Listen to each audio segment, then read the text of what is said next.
नमस्कार, मी डी.टी. आंबेगावे. आपण पाहत आहात सत्य पोलीस टाइम्स. सामान्य जनतेचा आवाज बुलंद करण्यासाठी सत्य पोलीस टाइम्स या चॅनेलला आत्ताच सबस्क्राईब करा. शिवरायांचा या जयंतीच्या निमित्तानं अंधश्रद्धा निर्मूलन विषयक दृष्टिकोन नेमका काय होता, त्यांचं या दृष्टीने असणारं जीवन आणि कार्य नेमकं काय होतं, याची एक उजळती मांडणी, याची एक संक्षिप्त मांडणी आपल्या समोर करण्याचा माझा प्रयत्न असेल. ती दोनच टप्प्यामध्ये मी आपल्या समोर करेल. एक 10 ते 15 मिनिटं फार तर मी आपले घेईल. जास्तीचा वेळ मला पाटेकर सरांना देणं गरजेचं वाटतं. तर साधारणतः एक हा विषय आपण या जयंतीच्या निमित्तानं का समजून घेणं गरजेचं आहे. छत्रपती शिवरायांचा अंधश्रद्धा निर्मूलन विषयक विचार आणि त्याचबरोबरीने समाजामध्ये आज अस्तित्वात असणाऱ्या ज्या काही अंधश्रद्धा आहेत आणि वैज्ञानिक दृष्टिकोनाची जी काही वाताहत होताना आपल्याला दिसते आहे, त्याची मांडणी आपल्या समोर ठेवणं गरजेचं वाटतं. त्याची 2-3 कारणं प्रामुख्याने मला आपल्या समोर नमूद करणं आवश्यक वाटतं. एक म्हणजे गुलामगिरीचे साधारणतः आपण 3 प्रकार मानतो. एक म्हणजे राजकीय गुलामगिरी, दुसरं म्हणजे आर्थिक गुलामगिरी आणि तिसरं म्हणजे मानसिक गुलामगिरी. या प्रामुख्याने 3 गुलामगिरींचा आपण जर संदर्भ घेतला तर 15 ऑगस्ट 1947 पर्यंत आपण जे गुलाम होतो, आपला जो देश गुलाम होता तो राजकीय दृष्ट्या गुलाम होता. इंग्रजांचे आपण गुलाम होतो आणि 15 ऑगस्ट 1947 आपल्याला स्वातंत्र्य मिळालं आणि आपण राजकीय गुलामीतून मुक्त झालो. साधारणतः आर्थिक गुलामगिरी हा एक असा प्रकार आहे की जिथं आपण आर्थिक दृष्ट्या इतरांवर अवलंबून असतो आणि म्हणून आपले जे काही आर्थिक निर्णय असतात ते घेण्याची जी काही क्षमता आपल्यामध्ये नसते, त्यावेळी त्याला आर्थिक गुलाम असं म्हटलं जातं. म्हणजे आजच्या दृष्टीने आपण जर बघितलं तर अमेरिकेसारखं राष्ट्र आपल्याला सांगतं तुम्ही ब्रिक्स या संघटनेतून बाहेर पडा, आपल्याला बाहेर पडावं लागतं. ते आपल्याला सांगतं की रशियाकडून तुम्हाला जे कच्चं तेल मिळत आहे ते तुम्ही घेणं बंद करा, नाहीतर आम्ही तुमच्यावर टॅरिफ लावू, आपल्याला ते घेणं बंद करावं लागतं.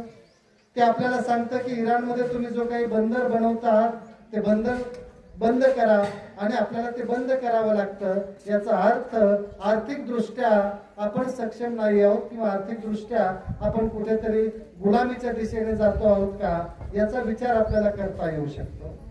आणि त्याचबरोबरीने एक महत्वाचा गुलामीचा प्रकार असतो तो म्हणजे मानसिक गुलामगिरीचा. याचं एक उदाहरण द्यायचं झालं तर ब्रिटिश काळामध्ये म्हणजे इंग्रजांचं आपल्यावर ज्यावेळेस साम्राज्य होतं त्यावेळेस साधारणतः 1870च्या दरम्यान आपल्या देशात दुष्काळ पडला होता.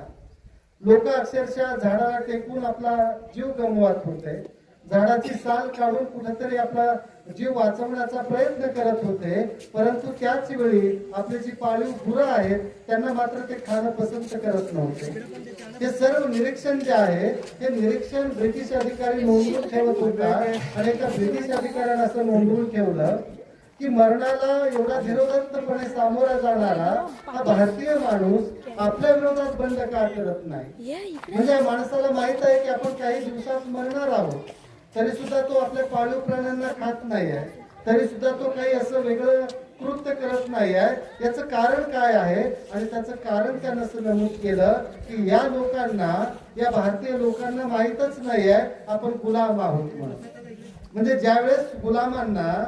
ज्यावेळेस माणसाला आपण गुलाम आहोत याची जाणीव नसते, त्यावेळेस जी मानसिकता आपली असते त्याला मानसिक गुलामगिरीची मानसिकता असं आपण म्हणू शकतो. आणि म्हणून एक वेळेस आर्थिक गुलामीतून मुक्त होता येऊ शकतं लवकर, एक वेळेस राजकीय स्वातंत्र्य आपण एका रात्रीमध्ये प्राप्त करू शकतो. परंतु मानसिक गुलामीतून समाजाला मुक्त करायचं असेल तर मग मात्र त्याला वर्षानुवर्ष शतकानुशतकांचा संघर्ष उभा करावा लागतो. कारण ती गुलामगिरी कुठेतरी मनामध्ये, मेंदूमध्ये हजारो वर्षापासून मुरवलेली असते. आणि म्हणून भारतीय समाजाचा सर्वात मोठा दोष जर काय असेल तर तो हा मानसिक गुलामगिरीचा आहे. आणि आज भारत स्वतंत्र होऊन 75 वर्षापेक्षा अधिक काळ होऊन गेला तरी सुद्धा ती मानसिक गुलामगिरी जी आहे ती मानसिक गुलामगिरी पाहिजे त्या प्रमाणामध्ये आपण त्यातून मुक्त झालेले नाही आहोत. आणि म्हणून त्या दृष्टिकोनातून आपण मानसिकदृष्ट्या सक्षम व्हावं, आपण मानसिकदृष्ट्या खऱ्या अर्थानं स्वतंत्र व्हावं, या दृष्टीने या विषयाची मांडणी करणं, ती समजून घेणं गरजेचं आहे. दुसरा एक महत्वाचा मुद्दा आपल्या समोर या निमित्तानं ठेवणं मला गरजेचं वाटतं की कुठल्या कुठल्याही समाजाचा विकास, कुठल्याही देशाचा विकास किंवा कुठल्याही राष्ट्राचा विकास होण्यामध्ये आणि ते राष्ट्र, ते समाज किंवा ती नागरिक त्या देशातले समृद्ध सहजीवनाच्या पायावर त्याची उभारणी करण्यासाठी सर्वाधिक गरज असते सामाजिक सदसद विवेकाची. हा जो सामाजिक सदसद विवेक असतो तो म्हणजे काय, तर खरं काय आणि खोटं काय याच्यातला जो फरक असतो तो फरक करण्याची क्षमता समाजाची विकसित होणं गरजेचं असतं. सत्य काय आणि असत्य काय याच्यातला फरक आपल्याला समजला पाहिजे. आपला शत्रू कोण, आपला मित्र कोण याच्यातला फरक आपल्याला समजायला हवा. या देशाच्या हिताचं काय आहे, या देशाच्या हिताच्या विरोधी जाणारं काय आहे, कुठल्या गोष्टींचं आपण समर्थन करावं, कुठल्या गोष्टींचा आपण त्याग करावा, कुठल्या गोष्टींचा आपण निषेध करावा, या गोष्टींची समज ज्यावेळी समाज म्हणून आपली विकसित होत असते तो समाज खऱ्या अर्थानं विकसित समाज म्हणून पुढे जात असतो. परंतु या दृष्टिकोनातून आपण आज आपल्या भारतीय समाजाचं अवलोकन केलं तर आपण भले PhD डिग्री प्राप्त केलेले विद्यार्थी असू देत, आपले पोस्ट ग्रॅज्युएट झालेले असू देत, इंजिनिअरिंग झालेले असू देत, डॉक्टरची पदवी घेतलेले असू देत, अगदी सायंटिस्ट असू देत, त्यांच्यामध्ये वैज्ञानिक दृष्टिकोन आहेच का याची उत्तर आपल्याला मोठ्या प्रमाणात सकारात्मकरित्या देता येत नाही. आणि म्हणून केवळ आपण शिकलो, केवळ आपल्याकडे पदव्यांचे ढिगारे निर्माण झाले त्यामुळे आपला विवेक जागा झालाच असं होत नाही, आपला वैज्ञानिक दृष्टिकोन जागा झालाच असं होत नाही. आणि या दृष्टिकोनातून समाज म्हणून आपला सामाजिक सदसद विवेक जागा व्हावा असं आपल्याला वाटत असेल तर वैज्ञानिक दृष्टिकोनाचा अंगीकार केल्याशिवाय खऱ्या अर्थानं आपल्याला पर्याय नाही आहे. आणि तिसरा एक महत्वाचा मुद्दा, हा विषय आपण समजून घेण्यासाठी आपल्या समोर ठेवणं गरजेचं वाटतं की आपण प्राचीन काळापासून एका आभासी तत्वांना प्राण मूल्यासारखे मानत आलेले आहोत, जीवन मूल्याचा दर्जा त्याला आपण देत आलेले आहोत. आणि आधुनिक काळात तर हा जो आभासी जीवनाचा भाग आहे तो दोन्ही पातळ्यांवर आपल्या पुढे आलेला आहे. म्हणजे आध्यात्मिक पातळीवर तर आपण वर्षानुवर्षे त्याचं पाठपुरावा करतच होतो, त्या मार्गाने आपण जातच होतो, परंतु भौतिक दृष्ट्या आपण विकसित होत असताना सुद्धा आपण कुठेतरी आभासी जीवनाचाच बळी होताना दिसतोय. आणि म्हणून एकच उदाहरण आपल्या समोर ठेवेल की जे जगन्मिथ्य तत्वज्ञान आहे, जे आपल्या भारतीय समाजाचा आणि संस्कृतीचा एक मूलभूत आधार म्हणून प्रस्तुत केलं जातं, हे जगन्मिथ्य तत्वज्ञान काय, तर तुम्हाला जे दिसतंय, तुम्हाला इथे मी तुम्हाला उभा राहिलेला दिसतोय, इथे माईक तुम्हाला दिसतोय, इथे हा स्टेज, इथे डायस दिसतंय, हे सर्व भास आहे. आणि वास्तव काय आहे तर स्वर्ग वास्तव आहे, नरक वास्तव आहे, आत्मा परमात्मा हे वास्तव आहे. हे एका छोट्या गोष्टीच्या माध्यमातून आपल्याला सांगायचं झालं तर जुन्या काळामध्ये अशा शाळा नव्हत्या 4 भिंतीच्या. तिथे कुठेतरी गुरुच्याच घरी ती शाळा भरायची जंगलामध्ये, आणि जंगलातल्याच एखाद्या झाडाखाली ती शाळा भरवली जायची. आणि तिथं गुरुजी आपल्या विद्यार्थ्यांना हे तत्वज्ञान सांगत होते, जगन्मिथ्य तत्वज्ञान, की बाळांनो, ही झाडं, ही नदी, ही फुलं, ही फळं, हे पाणी, हे सर्व काय आहे तर हे सर्व भास आहे. वास्तव काय आहे, आत्मा परमात्मा स्वर्ग नरक हे वास्तव आहे. तेवढ्यात समोरून एक वाघ आला आणि तो वाघ आल्यानंतर सर्व मुलं झाडावर जाऊन बसली, गुरुजी शेंड्यावर जाऊन बसले. वाघ थोडा वेळ खाली फिरला आणि निघून गेला. वाघ निघून गेल्यानंतर मुलं खाली आली, मुलांच्या नंतर शिक्षक खाली आले. परत गुरुजींनी सुरू केलं, बाळांनो, हे तुम्हाला जे दिसतंय, ही नदी, ही फुलं, ही पाणी, हे फळं, हे सर्व काय आहे, भास आहे. वास्तव काय आहे तर स्वर्ग आहे, नरक आहे, आत्मा परमात्मा हे वास्तव आहे. आपल्यासारख्या एका छोट्या मुलानं प्रश्न विचारला की सर, ही नदी, ही फुलं, ही फळं भास असेल तर मग समोरून आलेला वाघ हा भास होता, मग आपण घाबरून झाडावर जाऊन का बसला? त्यावर गुरुजींनी दिलेलं उत्तर महत्वाचं आहे. ते असं म्हणाले, बाळा, ही नदी, ही फुलं, ही फळं भास आहेत, समोरून आलेला वाघ हा भास होता, आणि मी झाडावर जाऊन वर जो बसलो तो सुद्धा भास होता. म्हणजे या देशामध्ये अज्ञानाचा अंधकार पसरवण्यासाठी आपल्या ज्ञानाचं सामर्थ्य पणाला लावण्याची जी परंपरा आहे, ही परंपरा आपल्याला विवेकी विचार करू देत नाही, आपल्याला सभोवतालच्या परिस्थितीमध्ये आपल्या प्रश्नांची उत्तरं शोधू देत नाही. आणि मग आपल्या प्रश्नांच्या उत्तरांना ज्या चिंध्या लावल्या जातात त्या बऱ्याच वेळा दैवाच्या असतात, बऱ्याच वेळा धर्माच्या असतात, बऱ्याच वेळा त्या रूढी प्रथा परंपरांच्या असतात आणि मग आपल्या प्रश्नांची उत्तरं आपल्या सभोवतालच्या परिस्थितीमध्ये न शोधता आपण पुनर्जन्मामध्ये शोधतो, आपल्या दैवाचं कर्म म्हणून शोधतो आणि मग त्याला खऱ्या अर्थानं खरी उत्तरं मिळू शकत नाहीत. आणि म्हणून आपल्या खऱ्या प्रश्नांना खरी उत्तर आपल्याला मिळावीत असं वाटत असेल तर आपल्याला छत्रपती शिवाजी महाराजांच्या जीवन कार्यातून या वैज्ञानिक जाणीवांचा शोध घ्यावा लागेल, त्या आत्मसात कराव्या लागतील. याच्या पुढे जाऊन एक महत्वाचं तत्व आपल्या समोर ठेवणं गरजेचं वाटतं की आपल्या सभोवताला ज्या देशामध्ये बुवा बाबांचं पीक फार मोठ्या प्रमाणात आलेलं आहे, म्हणजे आज सर्वाधिक नफ्याचा उद्योग जर कुठला असेल तर तो बुवा आणि बाबाचा आहे. एक कथावाचक आहे, एक स्त्री, तिने इंडियन आयडॉल मध्ये भाग घेतला, तिने वेगवेगळ्या स्पर्धांमध्ये भाग घेतला, चित्रपटांमध्ये नशीब आजमावलं, मॉडेलिंग मध्ये नशीब आजमावलं, तिला कुठेच यश मिळालं नाही, परंतु ती कथा वाचायला लागली आणि आज ती भारतामधली एक पॉप्युलर कथावाचक म्हणून प्रसिद्ध आहे, जी एका कथा वाचनासाठी 50-50 लाख रुपयांपर्यंतचा ज्याला आपण म्हणू सुपारी घेते. म्हणजे अशा पद्धतीचे सुपारीबाज जे बुवा बाबा आहेत, जे युट्यूबवर आहेत, वेगवेगळे त्यांचे मठ आहेत आणि ते समाजाला विज्ञानाचा प्रकाश देण्याच्या ऐवजी परत अज्ञानाच्या अंधकारामध्ये ढकलवण्याचा प्रयत्न करतायत. सरकार पातळीवर किंवा कंपन्यांच्या पातळीवर जसं इंजिनियर्सना, जसं डॉक्टर्सना किंवा जसं सायंटिस्टना पॅकेजेस दिले जातात कोट्यावधीचे, तसे शासनाकडून बऱ्याचशा या बुवा बाबांना या अज्ञानाचा प्रचार आणि प्रसार करण्यासाठी पॅकेजेस दिले जात आहेत आणि अशा पद्धतीने हे पॅकेजेस वाढत गेले, अशा पद्धतीनं बुवा बाबांचं साम्राज्य वाढत गेलं तर हा देश कधीही विकसित होऊ शकणार नाही, हा देश कधीही एक राष्ट्र म्हणून खऱ्या अर्थानं उभा राहू शकणार नाही आणि 21व्या शतकामध्ये जे प्रश्न निर्माण होणार आहेत त्या प्रश्नांना आपण खऱ्या अर्थानं उत्तर देऊ शकणार नाहीत. म्हणजे आज AI म्हणजे ज्याला या जगामधील सर्वात आश्चर्यकारक किंवा एक आश्चर्यकारक प्रगती आपण ज्याला म्हणतो, येणारा काळ हा AIचा असणार आहे, आर्टिफिशियल इंटेलिजन्सचा असणार आहे. परवाच तुम्ही जर बघितलं असेल, मला वाटतं अजूनही ती AIची समिट आपली दिल्लीला चालू आहे आणि या AIच्या समिट मध्ये आपण जर बघितलं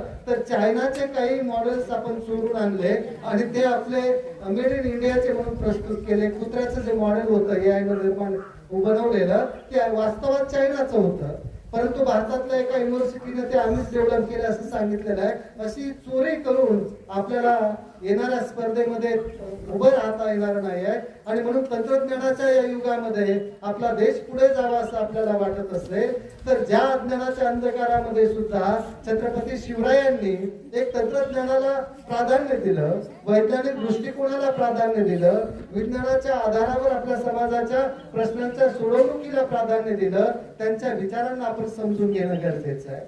या ठिकाणी एक 3-4 गोष्टी शिवरायांच्या चरित्रातल्या आपल्या पुढे ठेवेल.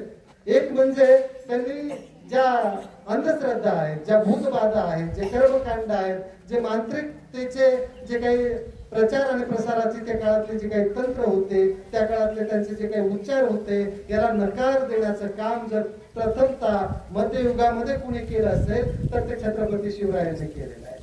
आणि या दृष्टिकोनातून आपण जर बघितलं तर छत्रपती शिवरायांनी म्हणजे आपण अमावस्याला सर्वात अशुभ रात्र म्हणतो, अशुभ दिवस मानतो, छत्रपती शिवरायांनी आपली सर्व महत्वाच्या ज्या मोहिमा आहेत त्या या अशुभ रात्रीच म्हणजे अमावस्याच्या रात्रीच केलेल्या होत्या. त्याच्या मागे त्यांचं साधं गणित होतं की अमावस्याच्या रात्री अंधार असतो आणि अंधारामध्ये आपलं जे काही ध्येय आहे ते साध्य करण्यासाठी आपल्याला सर्वाधिक पूरक परिस्थिती असते आणि म्हणून किंवा ज्याला आपण म्हणतो ना अपशकुन किंवा शुभ अशुभ अशा कुठल्याही गोष्टीचा त्यांनी कधीही विचार केला नाही.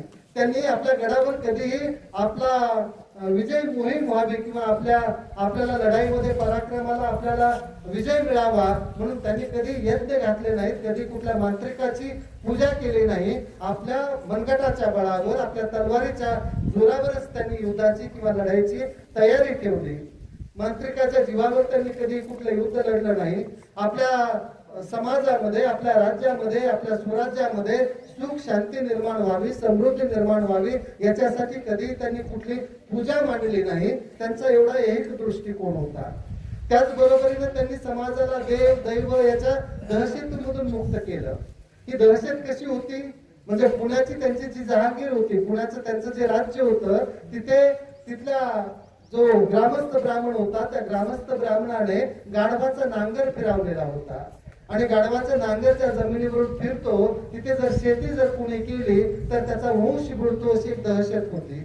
छत्रपती शिवरायांनी ज्या ब्राह्मणाने तिथं गाढवाचा नांगर फिरवलेला होता, तिथं सोन्याचा फाळ असलेला नांगर त्याच जमिनीमध्ये फिरवला आणि सांगितलं की इथे कुणाचाही वंश बुडणार नाही. म्हणजे जी दहशत होती त्या दहशतीतून समाजाला मुक्त केलं. त्या काळामध्ये जी दहशत होती की या पद्धतीचं म्हणजे नवऱ्याच्या चितेवर पत्नीनं सत्य केलं पाहिजे, त्याला एक प्रतिष्ठा होती. शिवरायांचे जे पिता जे आहेत छत्रपती जे महाराज होते, त्यांचे निधन झाल्यानंतर जिजाऊ ज्यावेळेस सती जायला लागल्या त्यावेळेस छत्रपती शिवरायांनी त्यांना रोखलं त्यापासून आणि सांगितलं की तुम्ही सती जाऊ नका. पिताजींच्या नंतर आम्हाला मार्गदर्शन करणारा कोण आहे तर तुम्हीच आहात. आणि म्हणून शहाजी राजे ज्यावेळेस मृत्यू पावले त्यांच्या मृत्यूनंतर जिजाऊंना सतीला जाण्यापासून त्या काळामध्ये म्हणजे ज्या काळामध्ये ते प्रतिष्ठेचं लक्षण होतं त्या काळामध्ये जिजाऊंना रोखण्याचं काम छत्रपती शिवरायांनी केलं. एवढं त्यांनी दहशतीमधून समाजाला मुक्त करण्याचं काम केलं. त्याचबरोबरीने त्यांनी ज्या 7 बंदी बहुजन समाजावर लादून इथल्या ब्राह्मणी व्यवस्थेनं बहुजन समाजाला पंगू बनवलेलं होतं, अपंग बनवलेलं होतं, गुलाम बनवलेलं होतं, त्या 7 बंदी नाकारल्या. त्या 7 बंदी कुठल्या होत्या? एक होती रोटी बंदी, दुसरी होती बेटी बंदी, तिसरी होती व्यवसाय बंदी, चौथी होती समुद्र गमनाची बंदी किंवा समुद्रातून प्रवास करण्याची बंदी, त्याच्यानंतरची होती संपत्तीची बंदी, त्याच्यानंतरची होती शिक्षणाची बंदी. अशा पद्धतीच्या ज्या 7 बंदी होत्या या 7 बंदींना नाकारण्याचं काम, ते झुगारून देण्याचं काम छत्रपती शिवरायांनी केलं. म्हणजे जे ज्ञानाचा मार्ग होता त्या काळामध्ये समुद्रातून होता. या समुद्रातल्या ज्ञानाच्या मार्गातून या देशातल्या बहुजन समाजानं प्रवास करू नये म्हणून ही समुद्रबंदी लादलेली होती. आणि या समुद्रबंदीला नाकारून छत्रपती शिवरायांनी समुद्रामध्ये आरमार उभं केलं. सिंधुदुर्ग असेल, विजयदुर्ग असेल किंवा आपल्या आरमाराची सत्ता असेल ती समुद्रामध्ये निर्माण करण्याचं काम ही बंदी झुगारून केली. बेटी बंदी म्हणजे आंतरजातीय विवाहाला बंदी होती. त्या काळामध्ये छत्रपती शिवरायांनी स्वतःच्या घराण्यातील मुलामुलींची लग्न आंतरजातीय केली. म्हणजे धनगर माळी जातीच्या लोकांसोबत आपल्या स्वराज्यातल्या किंवा आपल्या राजघराण्यातल्या मुलींचं आणि मुलांचं लग्न त्यांनी लावून देऊन ही बेटी बंदी उठवली. रोटी बंदीमध्ये आपण जर बघितलं तर त्यांच्या स्वराज्यामध्ये स्वतः शिवराय कधीही अगदी घोड्यावर बसून ते चटणी भाकरी ज्यावेळी खायचे त्यावेळेस तिथं अशा पद्धतीचा कुठलाही भटार खाण्याचा वेगळेपणा नव्हता. सर्वांसाठी एकच अन्न होतं. ही रोटी बंदी त्यांनी उठवलेली होती. व्यवसायाची बंदी त्यांनी उठवलेली होती. कुठलाही व्यक्ती सैन्यामध्ये सामील होऊ शकत होता, कुठलाही व्यवसाय कुठलाही व्यक्ती करू शकत होता. आणि म्हणून 12 बलुतेदार 18 अलुतेदार जे होते त्यांना एका समान पातळीवर आणण्याचं काम छत्रपती शिवरायांनी केलं. अशा पद्धतीच्या या बंदींना नकार त्यांनी दिला. आणि सर्वात महत्वाचं म्हणजे त्यांनी ग्रंथ प्रामाण्य नाकारलं. ग्रंथामध्ये जे नमूद ठेवलेलं आहे तेच खरं आहे असं नाही, तर आपल्या सदसद विवेक बुद्धीला आजच्या व्यवहाराच्या कसोटीला ते खरं उतरत आहे का याला त्यांनी प्राधान्य दिलं. म्हणजे तिथे लिहून ठेवलेलं होतं आपल्या ग्रंथांमध्ये की अस्पृश्यांना तुम्ही कुठलाही अधिकार देता कामा नये. स्त्रिया, शूद्र, पशु आणि अस्पृश्य किंवा शूद्र यांना कधी डोक्यावर घेऊ नये. अशा वेळी छत्रपती शिवरायांनी शूद्रांना आणि स्त्रियांना आपल्या स्वराज्यामध्ये सन्मानाच्या जागा दिल्या. ज्या धर्मग्रंथांमध्ये लिहून ठेवलेलं होतं गो ब्राह्मण किंवा गायींची किंवा ब्राह्मणांची हत्या करणं पातक आहे. ते स्वराज्याचे शत्रू जर ब्राह्मण असतील म्हणजे कृष्णाजी भास्कर कुलकर्णी सारख्या स्वराज्याच्या शत्रूचे त्या एका कृष्णाजीचे 2 तुकडे त्यांनी केले आणि त्याची हाडं कुठे फेकून दिली याची सुद्धा नोंद ठेवली नाही. तर अशा पद्धतीचं ग्रंथ प्रामाण्य त्यांनी नाकारलं. आपल्या धर्माचा भले तो पवित्र ग्रंथ असला तरी सुद्धा त्याच्यामध्ये अविवेकी काही गोष्टी असतील, आजच्या समाजाला त्या जर लागू होत नसतील तर त्या नाकारण्याचं काम छत्रपती शिवरायांनी केलं.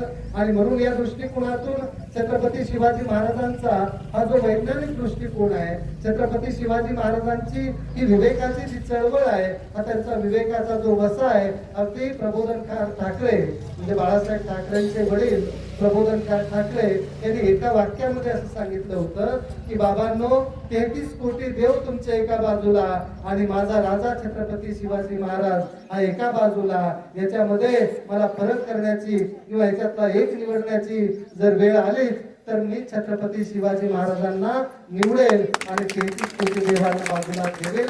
एवढी ताकद छत्रपती शिवाजी महाराज या नावामध्ये आहे. त्यांच्यातला हा विवेकी विचार, त्यांच्यातला हा वैज्ञानिक दृष्टिकोन आपण समजून घेऊया.